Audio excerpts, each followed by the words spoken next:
The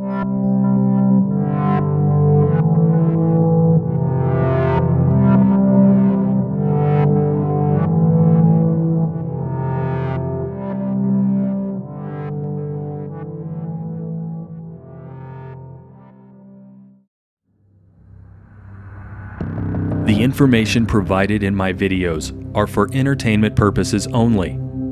I offer no statements of fact beyond those available through information freely available to the public and through diligent public and private research. To the extent that pending or settled criminal matters, crimes, or possible crimes are discussed in my videos, all parties or defendants are presumed innocent unless proven guilty in a court of law.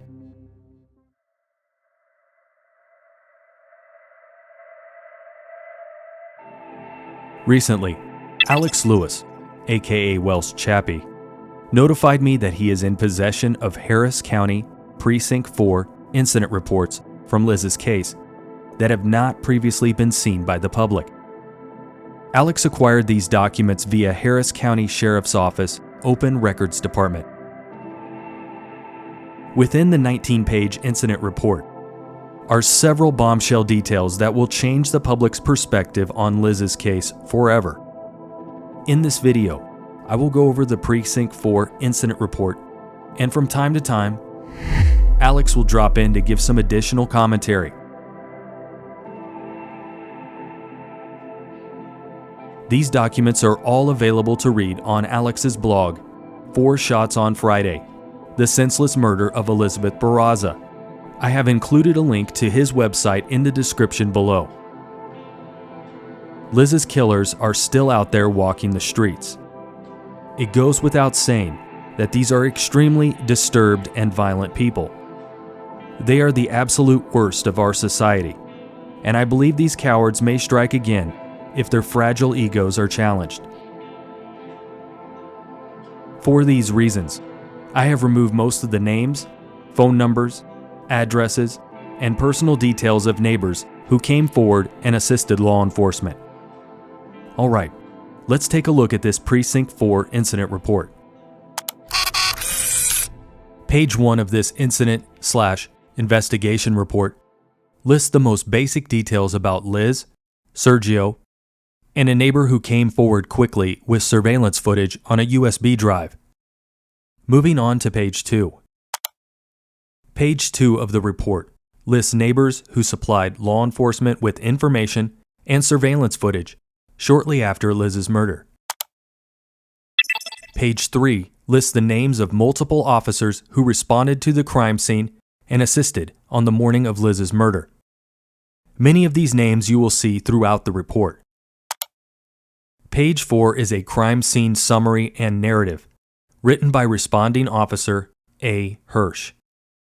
Within the narrative is a description of the crime scene when the officer arrived. These details may upset some viewers, so viewer discretion is advised. Skip ahead now to 4:26 if you do not want to hear these details.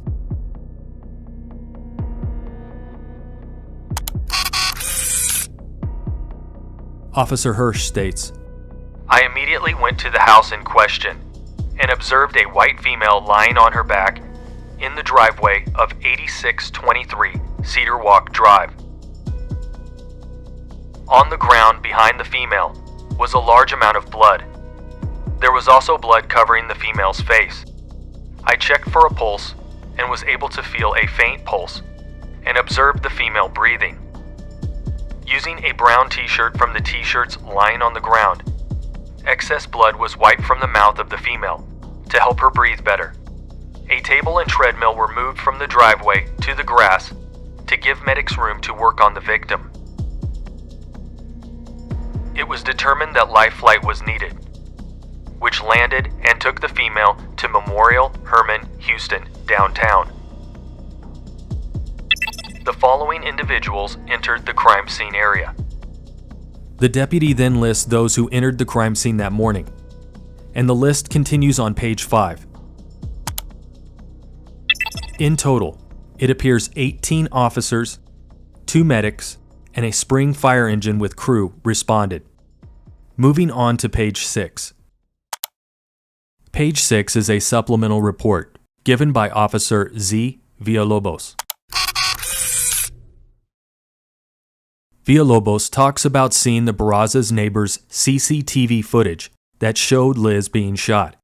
Officer Villalobos states, "The truck drove past the victim's residence and makes a U-turn. The truck heading eastbound stopped next to a black Ford Mustang parked on the roadway facing east. The suspect exited the vehicle on the driver's side door and walked toward the victim, who is in the driveway."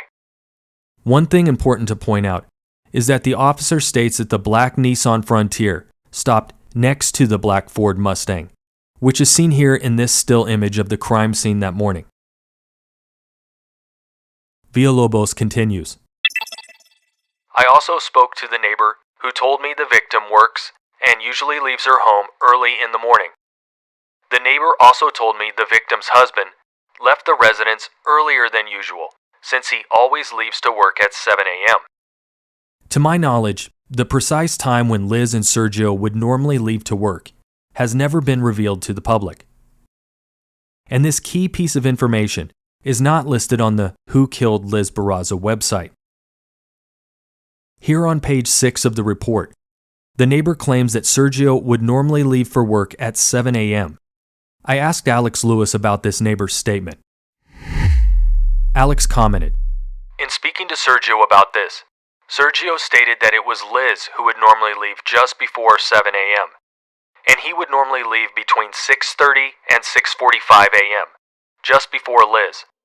That Friday morning, he left a tad later than normal because he was helping Liz with heavier items like the treadmill and tables." This is the first time, to my knowledge, that anyone who knew Sergio and Liz's daily schedule has given a time frame for when Sergio and Liz would normally leave for work. This information is integral to understanding Liz's case, and I will talk about this more in a future video. Moving on to page 7. Page 7 is a supplemental report given by Officer C. Height. Officer Height states, "At that time, Deputy Hirsch and I cleared the home, which resulted in setting off the home alarm. Officer Height continues, While walking back to the front of the house, I could hear a male voice coming from the Ring doorbell camera system. The male identified himself as the homeowner, and he kept asking if his wife was okay. I advised the male that he needed to return home, and I would provide him with more details." Further down the page, Officer Height states, It was during this time the victim's husband, Sergio Barraza, arrived on scene and was escorted to one of our patrol vehicles. Sergio was advised that the detectives were en route to the scene and would be able to provide him with details regarding an incident involving his wife. Upon the arrival of the detectives, I was asked to get a consent to search home and media/phone from Sergio Barraza. The forms were typed, printed out, and it was explained to Sergio that his signature was needed for us to continue processing the crime scene. Once all forms were signed, I advised the detectives on scene that Sergio had given consent to search his home, media, Ring camera system, and cellular phone. There are several mistakes on page 7.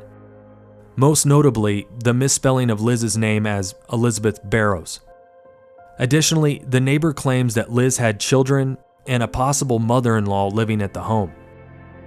But aside from these mistakes, we see confirmation by the responding officer that the Barraza's alarm security system was activated at the time of Liz's murder.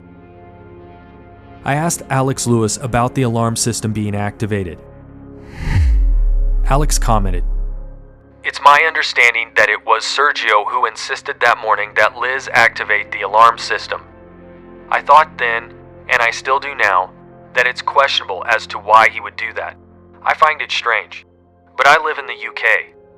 I don't know, Aaron, maybe you can speak on this because you're in the States. So is that a normal thing people do in the US? Many years ago, when I was just out of high school, I was a certified alarm dispatcher and alarm system troubleshooter for ADT Security and Best Access Systems.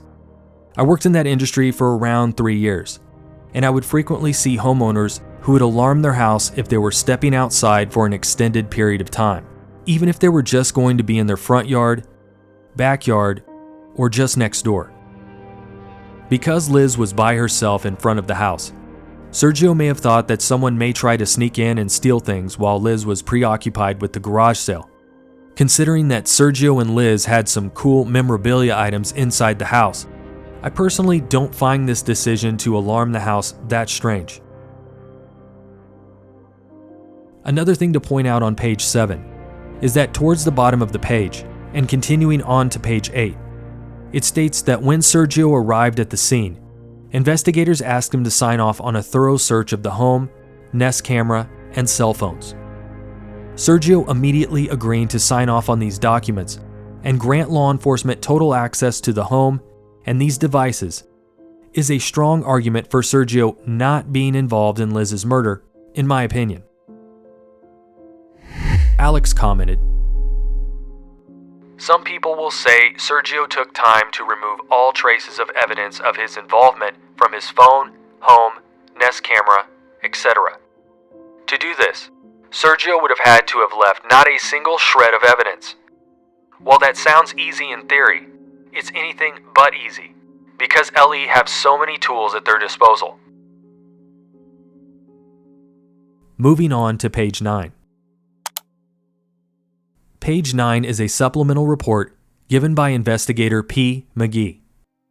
This officer describes how they assisted in securing the crime scene and then later that morning assisted in contacting various businesses that face Kirkendall Road and requested surveillance footage from those businesses. Moving on to page 10. Page 10 is a supplemental report given by Officer K. Vales. Officer Vales states, I then changed locations to Herman Hospital downtown. I arrived on scene at approximately 8:38 a.m. When I arrived, Miss Barraza was in the ER in trauma room number 7. I then spoke with Alyssa, who was the attending nurse working on Miss Barraza.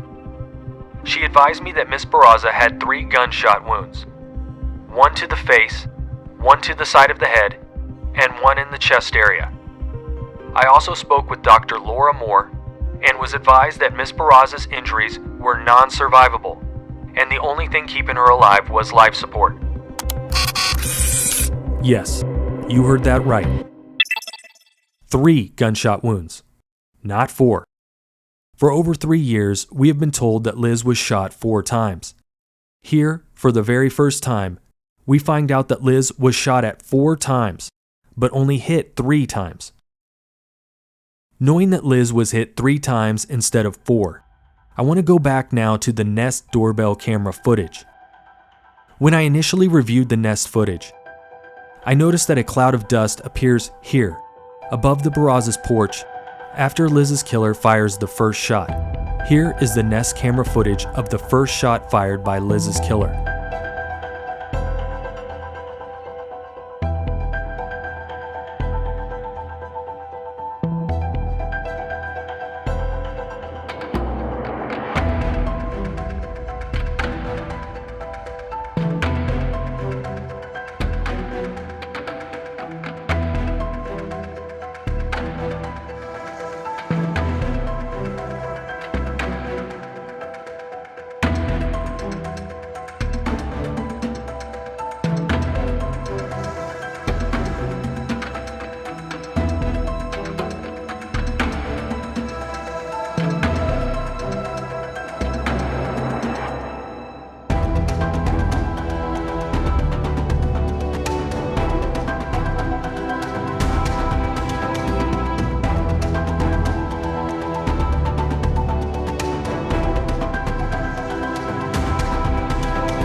My initial thought when I saw this cloud of dust many months ago was that one of the bullets went through Liz, ricocheted, and struck the side of the house.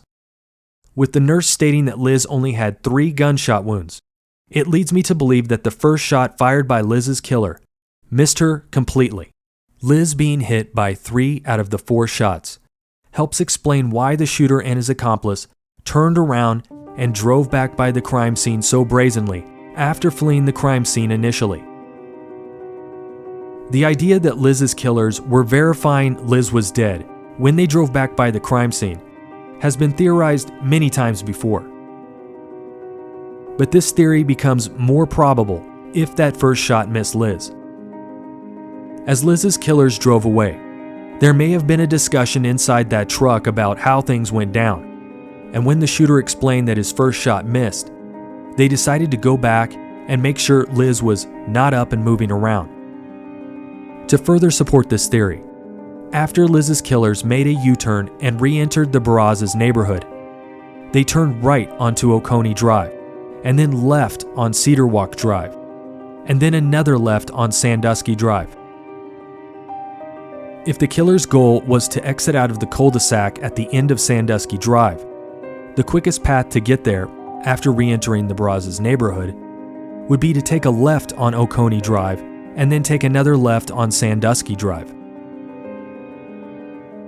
Taking a right on Oconee and then a left on Cedar Walk not only slows the killer's escape via the Sandusky cul-de-sac, but also puts the killers back at the crime scene where the street may be blocked by neighbors out checking on Liz, or a car may have stopped to help. Considering this is Texas, a neighbor may have attempted to stop the killers by shooting them. The point being, this is an extremely risky move by the killers, and they would only put themselves in this situation if they were extremely desperate. Furthermore, I believe the shooter missing on the first shot confirms that this is not a professional hitman. Alex commented, The missed shot may suggest the killer isn't as cool and calm as they appear. Maybe they were shaking from the adrenaline. The way he fires that first shot is strange. He kind of thrusts the gun at Liz as he fires the gun, almost in a stabbing motion. On top of all this, knowing the locations of the shots that hit Liz tells us that the shooter is not only unprofessional, but may not be well trained. Police and military are trained to fire at center mass. The shooter fired 3 of the 4 shots at Liz's head. Only 1 of the 4 shots is aimed at Liz's center mass. Standing next to a target at point-blank range, it's nearly impossible to not be able to fire multiple shots at the target and hit center mass multiple times if that's what you were aiming for. The shooter had very little time, and since he was using a revolver, he had less shots to work with. Therefore, going for headshots was not only inefficient and unprofessional, but also extremely foolish. Moving on to page 11. Page 11 is a supplemental report given by Officer C. Weichel. Officer Weichel states, At approximately 10:19 p.m., I was dispatched to 24907 Sandusky Drive in reference to a follow-up call. Officer Weichel continues, Upon my arrival, I made contact with the homeowner, who advised he believed he possibly had video footage of the suspect vehicle driving south on Sandusky Drive in front of his residence. He showed me the footage, and it appeared to be a black crew cab, small in size pickup. He also downloaded the footage onto a USB drive that was provided to me. 24907 Sandusky Drive is just around the corner from the Barraza's home, and would have taken the killer around a minute to drive there after passing by the crime scene again. This means that it was around 6:56 a.m. when Liz's killer drove by this house.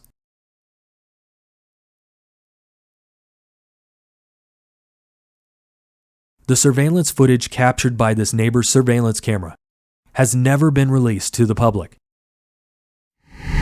Alex commented, That homeowner is a police officer in another city, and I've tried to contact him twice to inquire about the video, but he's never replied. Moving on to page 12. Page 12 is a supplemental report also given by Officer C. Weichel. On this page of the report, Officer Weichel speaks with the neighbor who lived at 24535 Sandusky Drive. This neighbor agreed to email Officer Weichel a copy of the footage. I included this footage in my detailed analysis video. It's the footage playing on screen now. Moving on to page 13. Page 13 is a supplemental report given by Officer Z. Villalobos. Officer Villalobos states, I was dispatched to 24903 Oconee Drive regarding video surveillance of the suspect's vehicle. I met with the owner of the home, who told me her husband found footage of the suspect's truck.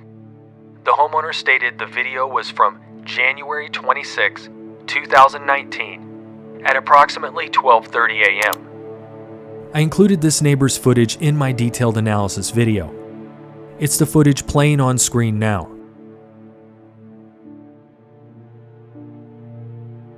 The first thing I want to point out on this page is that Officer Villalobos enters the date incorrectly as January 26th, when it was actually January 25th. This report has numerous errors throughout. In fact, on this same page, Officer Villalobos enters the date as 2018, when it was actually 2019. But the real shocker here is that, according to Officer Villalobos, the neighbor states this footage was captured at approximately 12:30 a.m. For years, we've been led to believe that this footage was captured at around 2 a.m. Even on the Who Killed Liz Barraza website, it states that at approximately 2 a.m., the black Nissan Frontier is observed on neighborhood cameras. Perhaps Liz's killers were out that night driving around the Barraza's neighborhood for several hours and were seen on another neighbor's camera at 2 a.m. Another possibility is that this neighbor may have stated the incorrect time when she spoke with Officer Villalobos initially. Alternatively, perhaps Officer Villalobos entered the wrong time in his summary. What do you think about this 12:30 a.m. statement? Does the hour-and-a-half discrepancy really make a difference? Leave a comment below. Moving on to page 14. Page 14 is a supplemental report given by Officer T. Turner. Officer Turner states, We did not observe any cartridge cases at the scene. A Starbucks drink was observed on a small table next to what appeared to be a cash box. The cup had a receipt on the side with a time of 6:07 a.m.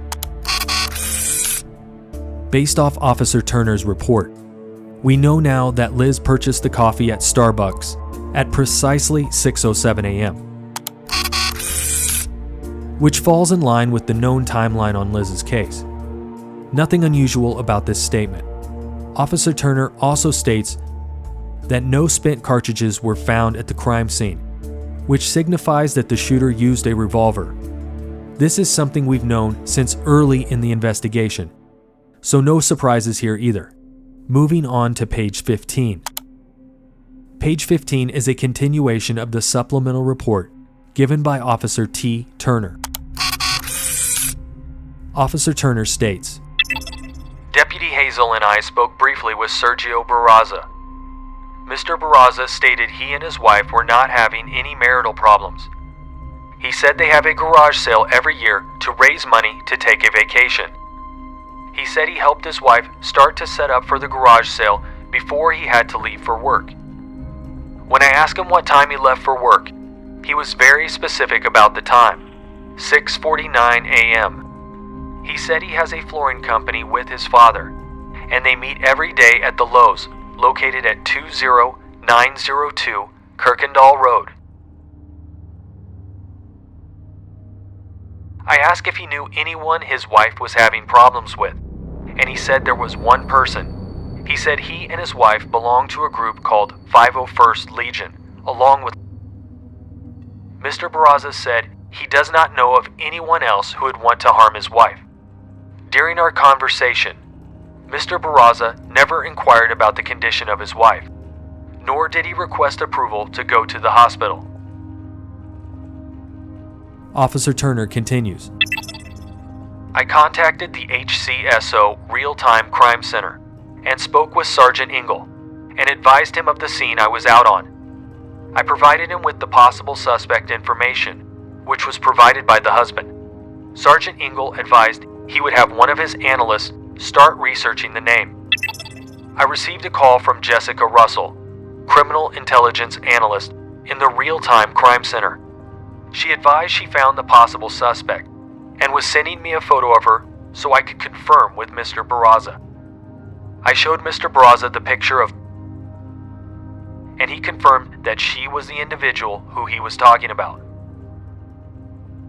I'm asking my viewers to please follow true crime etiquette and do not outright accuse anyone of being involved in Liz's murder in the comments below.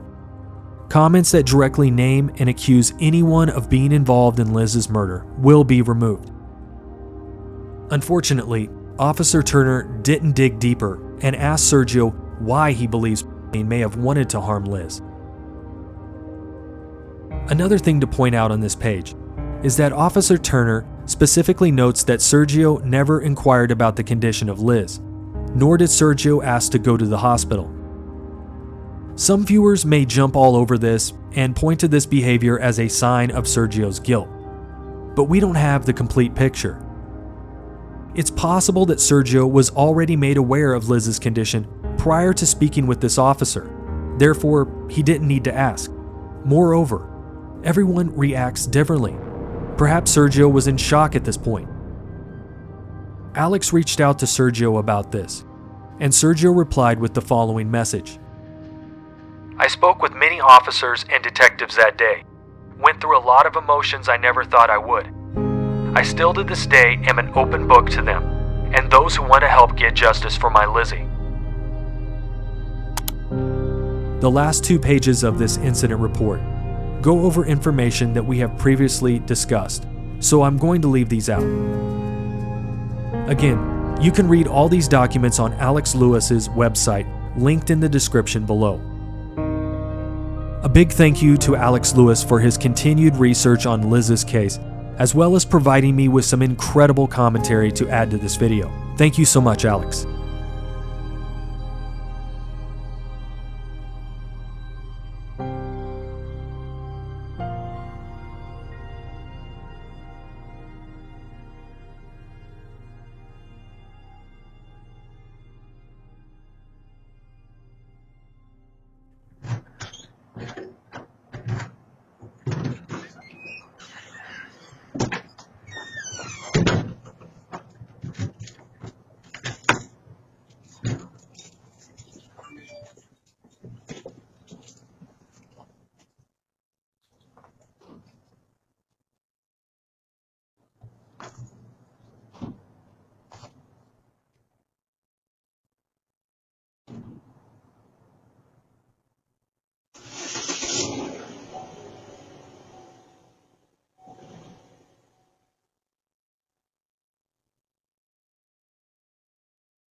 There is currently a $50,000 reward for information leading to the arrest and conviction of those responsible for Elizabeth Barraza's murder.